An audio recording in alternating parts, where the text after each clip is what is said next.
네, 이번 시간은 주목할 만한 취업 뉴스를 발빠르게 전해드리겠습니다. 뉴스앤 이슈입니다. 네, 오늘 뉴스앤 이슈는 한국경제TV 박준식 기자와 함께하겠습니다. 안녕하세요. 네, 어서 오세요. 반갑습니다. 안녕하세요. 네. 네, 자 오늘 어떤 소식 준비하셨습니까? 네, 헤드라인 뉴스에서 간단하게 전해드렸지만요. 그 인턴이라든지 현장 경험에 나선 학생들을 보호하기 위한 조치가 2월 1일자, 그러니까 오늘부터 시행이 되니까요. 이 참여하는 학생들도 그렇고 이 사업주들도 그렇고 많은 좀 준비를 하고 좀 대책을 세워야 될 것 같습니다. 네, 앞서 뉴스에서도 들었는데요. 이게 결국 이제 열정페이 때문에 이런 것들이 이제 사회적 문제가 되기 때문에 어떤 대책을 내놓은 거라고 봐야겠네요. 네, 그렇습니다. 학생들 현장에서 많이 듣는 얘기. 니네가 뭘 알아? 이 정도 일하는 것만으로도 다행으로 알아라. 예, 어린 것 가지고 일하는데 만족해라. 실제로 이런 얘기들 많이 있다고 합니다. 예, 아주 못된 사장님들이 가끔 계시는데요. 네. 이런 부분들을 근절하기 위한 대책이라고 볼 수가 있습니다. 예, 고용노동부가 오늘부터 시행하는 이 가이드라인의 이 구체적인 내용을 보면요, 일 경험 수험생에 대한 법적 지위 판단과 보호를 위한 가이드라인입니다. 예, 요즘 가이드라인 많이 나오고 있는데 네. 이런 가이드라인들은 더 많이 나왔으면 좋겠습니다. 일 경험 수험생을 원래의 목적, 그 다음에 교육 프로그램의 운영 방침과 관계없이 네. 이 단순 노동을 계속시키거나 아니면은 근로기준법상 지켜야 되는 기준 조건을 지키지 않고 학생들한테 일을 시켰을 때, 그랬을 때는 법적으로 문제를 제기해서 여기에 대한 대책을 강구하겠다. 이것이 고용노동부 이번 가이드라인의 기본 방침입니다. 그렇군요. 일 경험 수련생 굉장히 생각보다 주변에 많습니다. 인턴으로 일하는 분들, 뭐 실습생으로 일하는 분들 많은데 이런 분들에 대한 열정페이 좀 오랫동안 문제 제기가 되어 왔었죠. 가이드라인이 만들어졌습니다. 자, 말씀해 주셨듯이 목적에 관계없이 일을 시키거나 아니면 근로기준법에 위반이 될 경우에 문제시한다. 이렇게 말씀해 주셨는데 그 기준이 구체적으로 뭐가 있을까요? 그래서 잠시 한번 또 짚어봐야 될 게요. 네. 일 경험 수련생. 네. 좀 말이 어려운데 뭐 영화 얼마 전에 인턴이라는 영화도 있었지만 있었죠. 예, 인턴이 가장 대표적인 이 경우라고 할 수가 있고요. 또 뭐 IPP 일학습병행제, 그다음에 링크 사업. 물론 링크 사업은 고용부가 추진하는 게 아니고 이 교육부가 추진하지만은요. 그다음에 폴리텍 대학교나 아니면 특성화고등학교 학생들은 일정 기간 장기 현장 실습을 떠납니다. 이런 모든 학생들을 이제 대상으로 하고요.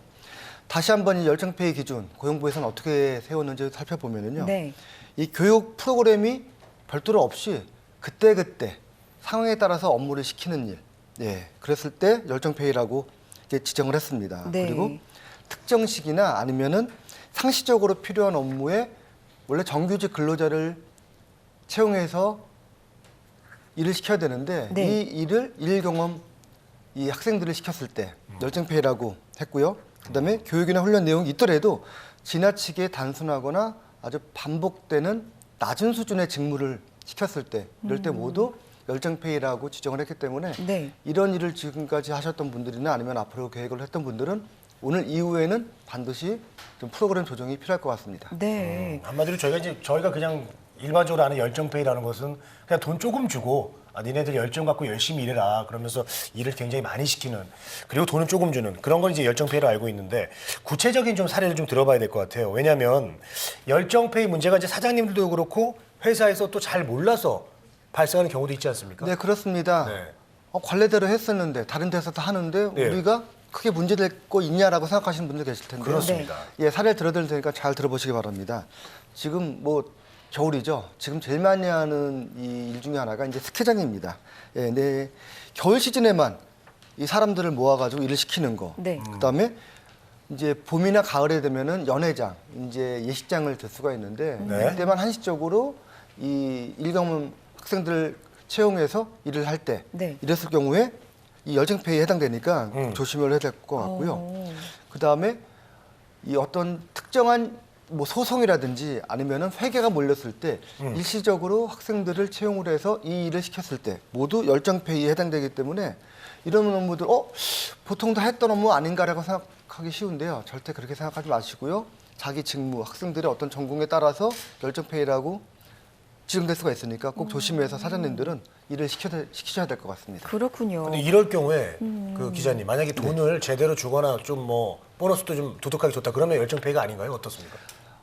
현실적으로 봤을 때요. 네. 이런 일을 시켰을 때 예. 제대로 된 급여를 지급하지 않고요. 예를 들면은 법적으로 정해진 급여를 주지 않는 그런 경우가 상당히 많습니다. 예, 예. 그렇기 때문에 열정페이라고 처음에 아까 말씀드렸지만은 일을 시키는 게 문제가 아니고 페이가 적은 것 때문에 열정페이라고 얘기를 하는데 이제 그런 부분들에 대해서도 좀 조심을 해야 됩니다. 아, 네. 예.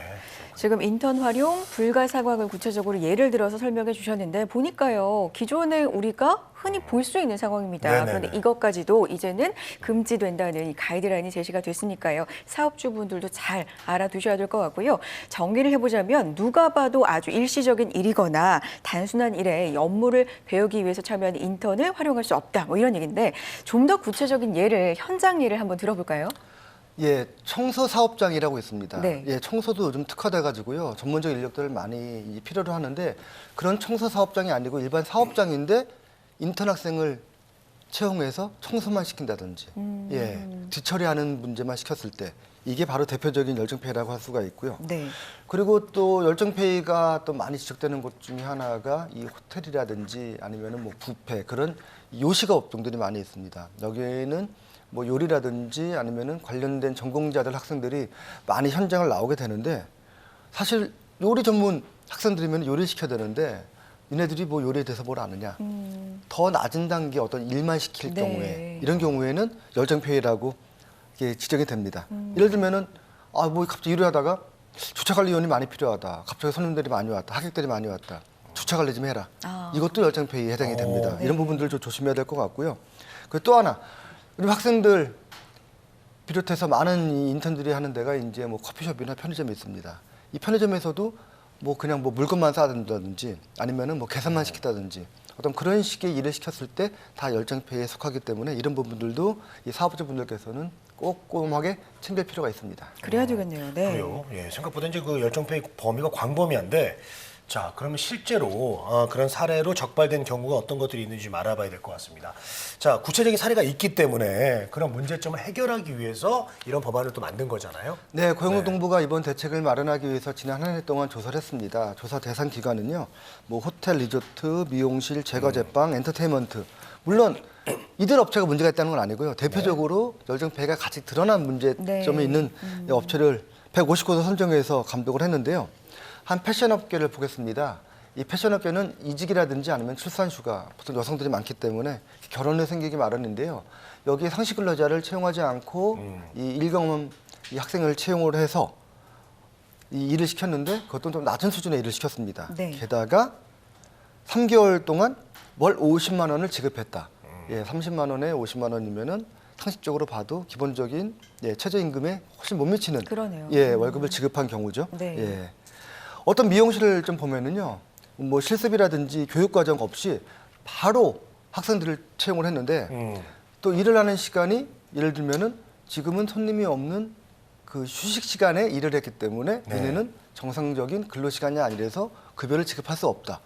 상식적으로 좀 납득은 안 가는데 이런 일이 벌어졌다고 합니다. 그렇기 네. 때문에 이번 가이드라인이 이런 부분들을 해결하기 위한 대책으로 마련이 됐습니다. 네. 듣고 보니까 이제 뭐 말은 인턴이라고 하는데 그 적은 돈을 주고 실컷 부려먹고 유턴시키는 유턴이 아닌가 이런 생각이 듭니다. 네. 자, 전문 지식을 알려줄 게 아니면요, 알바를 쓰는 게 맞는 것 같고, 현재 노동력을 대체하려면은 근로자 취급, 정식 직원 취급을 해주는 게 맞다고 생각이 듭니다. 네. 자, 이번 가이드라인 시행으로 가뜩이나 이 취업 준비로 힘든 이 취업 준비생들 더 이상 열정페이로 고통받는 일이 없어졌으면 하는 바람이고요. 한국경제TV 박준식 기자와 함께했습니다. 고맙습니다. 고맙습니다.